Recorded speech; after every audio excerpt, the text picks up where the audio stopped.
Israel has confirmed that the body of one hostage and the remains of another have been recovered from Gaza and returned to Israel.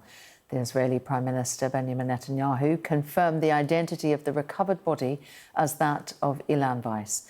In a statement, he said, in an operation by the IDF and Shin Bet in the Gaza Strip, the body of the late Ilan Weiss, who was held by the murderous terrorist organisation Hamas, was returned to Israel. The operation also returns the remains of another hostage whose name has not yet been released. The remains are currently being identified at the Institute of Forensic Medicine. He goes on to say, together with all the citizens of Israel, my wife and I extend our heartfelt condolences to the dear families and share in their great sorrow. The Israeli President, Isaac Herzog, also released a statement saying, I offer my heartfelt condolences and support to the Weiss family and the community of Kibbutz Be'eri upon the recovery of the body of the hostage Ilan Weiss of blessed memory. That comes as the Israeli military confirmed that it has begun its initial operations on the outskirts of Gaza City.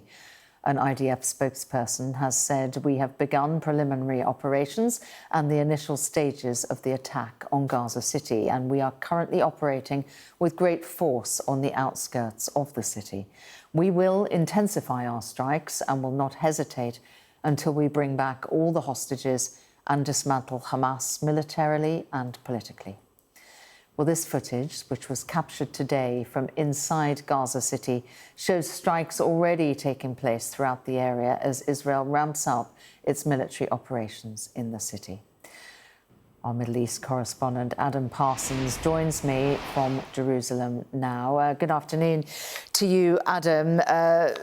Most people believe that this intensification around Gaza City was a matter of when, not if. What are you seeing? What are you hearing?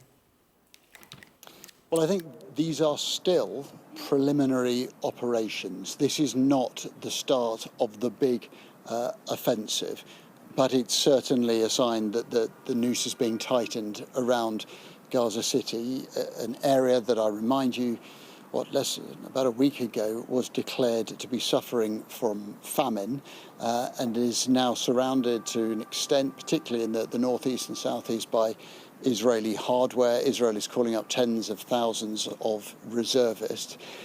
Israel says that Gaza City is the last remaining stronghold for Hamas, that there are hundreds, potentially thousands of Hamas fighters in Gaza City, and that if Israel is to win this war, then it will have to go forward with a full offensive. And to put that into some kind of context, a source has told Sky News that would mean months, not weeks, that they think that they will have to not just enter the city, but search for tunnels, that they say they cannot go into Gaza, take it over, and then leave and allow, in their opinion, Hamas terrorists to simply emerge from tunnels. So if this offensive goes ahead, it will be enormous.